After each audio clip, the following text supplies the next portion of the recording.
Train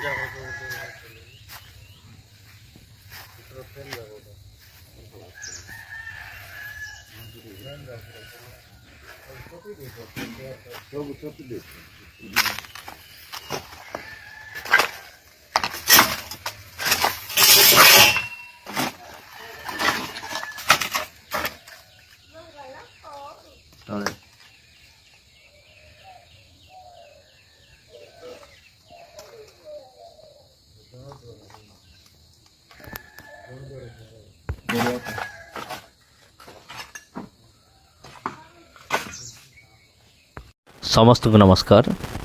ख्रीष्टर प्रिय भाई और भनी मान को प्रभु जीशुख्रीष्टर मधुमय नाम मोर आंतरिक नमस्कार। तबे प्रिय बंधुगण, आज भिडियो आम ख्रीष्टियन ताड़ना विषय आलोचना करिबा। जदि आम भारतवर्ष को देखा, ये भारतवर्ष हूँ ताड़नाकारी देश मान मध्य भारत हूँ तृतीय स्थान रही अछि। आउ एमिति समय आसुची आम देश भारत ताड़नाकारी देश मान मध्य खूब शीघ्र प्रथम स्थान को आसीज। कारण वर्तमान बीजेपी सरकार चली आ बीजेपी सरकार शासन रे किछि भी हो पारे, किछि भी घटी पारे, एथिरे कौन से संदेह नहीं। हाँ प्रिय बंधुगण, तबे बीजेपी सरकार को शासन चली किछि भी हो पारे, केतेबेले कौन भी हो पारे। आउ एटा हूँ जो आपन देखिले वीडियो क्लिप, एटा हूँ मालकानगिरी जिलार एक चर्च को भांगीदेले विरोधी मान आसी, माने बजरंग दल आरएसएस माने दुईटा दल आसिकी से चर्च को कौन कले, पूरा भांगीदेले, ऊपर तल सब भांगिकी नष्ट भ्रष्ट करदेले। सेठी प्राय 7-8टी परिवार से मिसिकी परमेश्वर आराधना करुले और से परमेश्वर महिमा करुले। किंतु गोटे विषय आप जनइबी, विरोधी माने से भावती जे चर्च कहले हूँ बिल्डिंग बा चर्च बिल्डिंग, जमती मंदिर कहले तांकर हूँ मंदिर घर, जमती माने गोटे घर थिबो, ऊपर पताका लगी थिबो, गेट थिबो, भितर मूर्ति लगा हिथिबो, ब्राह्मण थिबे, पूजा पाठ होतबो, से माने ताको मंदिर बोली भावती।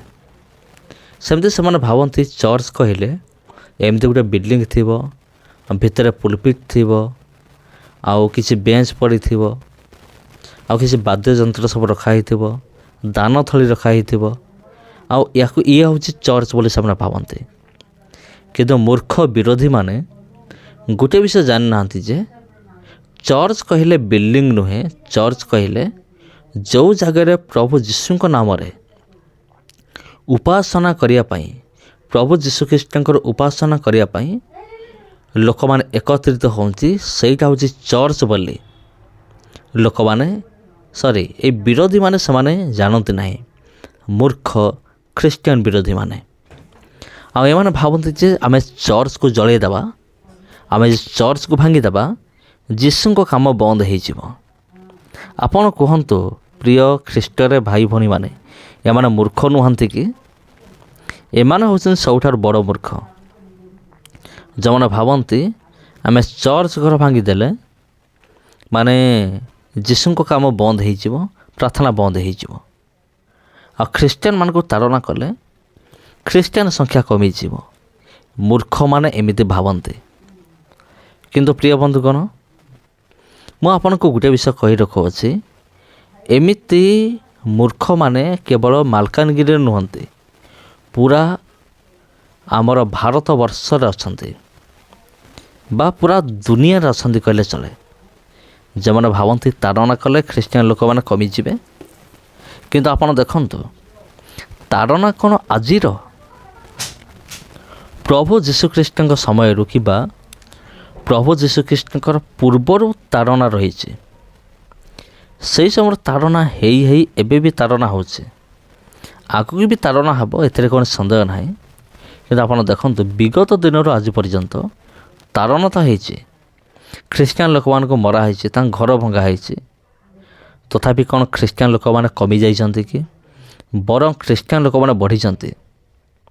ଏହାର ସବୁଠାରୁ ମେନ୍ କାରଣ ହେଉଛି ପ୍ରଭୁ ଯୀଶୁଖ୍ରୀଷ୍ଟ ଆମକୁ ଯେଉଁ ଦାୟିତ୍ୱ ଦେଇକି ଗଲେ, ତୁମେମାନେ ସମଗ୍ର ଜଗତକୁ ଯାଇକି କ'ଣ କର? ସୁସମାଚାର ପ୍ରଚାର କର। ଆଉ ଲୋକମାନଙ୍କୁ ତୁମେ ପିତା, ପୁତ୍ର, ପବିତ୍ର ଆତ୍ମାଙ୍କ ନାମରେ ତୁମେ ବାପ୍ତିସ୍ମ ଦିଅ। ବାପ୍ତିସ୍ମ ଦେଇକି ସେମାନଙ୍କୁ ଶିଷ୍ୟ କର। ଆଉ ଦେଖ, ଯୁଗାନ୍ତ ପର୍ଯ୍ୟନ୍ତ ମୁଁ ତୁମମାନଙ୍କ ସଙ୍ଗେ ସଙ୍ଗେ ଅଛି। ପ୍ରଭୁ ଯୀଶୁଖ୍ରୀଷ୍ଟ ଏଇ ଯେଉଁ ମହାନ ଆଦେଶ ଦେଇଗଲେ, ତୁମେମାନେ କ'ଣ କର? ସୁସମାଚାର ପ୍ରଚାର କର। ତେଣୁ ପ୍ରଭୁଙ୍କର ଆଜ୍ଞା ପ୍ରମାଣେ ଆମେ ସୁସମାଚାର ପ୍ରଚାର କରୁଅଛୁ। ଲୋକମାନେ ସୁସମାଚାର ଶୁଣୁଛନ୍ତି। ସୁସମାଚାର ଶୁଣିକି ସେମାନେ ପ୍ରଭୁ ଯୀଶୁଖ୍ରୀଷ୍ଟଙ୍କୁ ନିଜର ବ୍ୟକ୍ତିଗତ ଉଦ୍ଧାରକର୍ତ୍ତା ଭାବରେ ଗ୍ରହଣ କରୁଛନ୍ତି। ହଁ ପ୍ରିୟ ବନ୍ଧୁଗଣ, ସେଥିପାଇଁ ପରମେଶ୍ୱରଙ୍କ ରାଜ୍ୟ ବଢ଼ୁଛି। ଆଉ ବିରୋଧୀମାନେ ଯେଉଁ କହୁଛନ୍ତି ଯେ ଏମାନେ ଖ୍ରୀଷ୍ଟିଆନ ହେଇଯାଉ ଟଙ୍କା ଲୋଭରେ, ଆପଣ ଯାଇ ଦେଖନ୍ତୁ କେତେ ଆମର ଖ୍ରୀଷ୍ଟିଆନ ଲୋକମାନେ କୁଡ଼ିଆରେ ରହୁଛନ୍ତି। ଅନେକଙ୍କର ଚାଳ ଉପରେ କଣା ଅଛି, ମାନେ ଘର ଛପର କରିବା ପାଇଁ ପଇସା ନାହିଁ। ଯଦି ଆପଣ ସେମାନଙ୍କୁ ଯାଇ ପଚାରିବେ ତୁ କ'ଣ ପୁଣି ଥରେ ହିନ୍ଦୁ ହେଇଯିବୁ କି, ମୁଁ ପୁରା 100% ଗ୍ୟାରେଣ୍ଟି ଦେଇ କହୁଛି, ସେମାନେ କେବେ ବି କହିବେ ନାହିଁ ଯେ ଆମେ ହିନ୍ଦୁ ହେଇଯିବୁ। ସେମାନେ କହିବେ ଆମେ ପ୍ରଭୁଙ୍କ ପାଖରେ ଅଛୁ, ବହୁତ ଭଲରେ ଅଛୁ, ଶାନ୍ତିରେ ଅଛୁ। କାରଣ ପ୍ରକୃତ ଶାନ୍ତି ଧନରେ ନଥାଏ, ପ୍ରକୃତ ଶାନ୍ତି ପଇସାରେ ନଥାଏ, ପ୍ରକୃତ ଶାନ୍ତି ସୁନା ରୂପାରେ ନଥାଏ କିମ୍ବା ଘର ଦ୍ୱାରରେ ନଥାଏ। ପ୍ରକୃତ ଶାନ୍ତି ପ୍ରଭୁ ଯୀଶୁଖ୍ରୀଷ୍ଟଙ୍କ ଠାରେ ଥାଏ। ପ୍ରଭୁ ଯୀଶୁଖ୍ରୀଷ୍ଟଙ୍କୁ ବିଶ୍ୱାସ କରିବା ଦ୍ୱାରା ପ୍ରକୃତ ଶାନ୍ତି ମିଳିଥାଏ। ପ୍ରଭୁ ଯୀଶୁଖ୍ରୀଷ୍ଟଙ୍କୁ ନିଜର ବ୍ୟକ୍ତିଗତ ଉଦ୍ଧାରକର୍ତ୍ତା ଭାବରେ ଗ୍ରହଣ କରିବା ଦ୍ୱାରା ପ୍ରକୃତ ଶାନ୍ତି ଆମେ ପାଇଥାଉ। ସେଥିପାଇଁ ଯୀଶୁ କହିଲେ, ମୁଁ ତୁମକୁ ଶାନ୍ତି ଦାନ କରି ଯାଉଅଛି, କିନ୍ତୁ ଜଗତ ଯେମିତି ଶାନ୍ତି ଦାନ କରେ ସେମିତି ନୁହେଁ, ମୁଁ ମୋ ନିଜର ଶାନ୍ତି ତୁମମାନଙ୍କୁ ଦାନ କରୁଅଛି। ନମସ୍କାର ପ୍ରିୟ ବନ୍ଧୁଗଣ, ଭିଡ଼ିଓ ଯଦି ଭଲ ଲାଗିଥାଏ ଭିଡ଼ିଓକୁ ଆପଣ ସେୟାର କରନ୍ତୁ। ଆଉ ଯଦି ଆପଣ ପ୍ରଥମ ଥର ପାଇଁ ଚ୍ୟାନେଲକୁ ଆସିଛନ୍ତି, ଚ୍ୟାନେଲକୁ ସବସ୍କ୍ରାଇବ୍ କରନ୍ତୁ। ଧନ୍ୟବାଦ।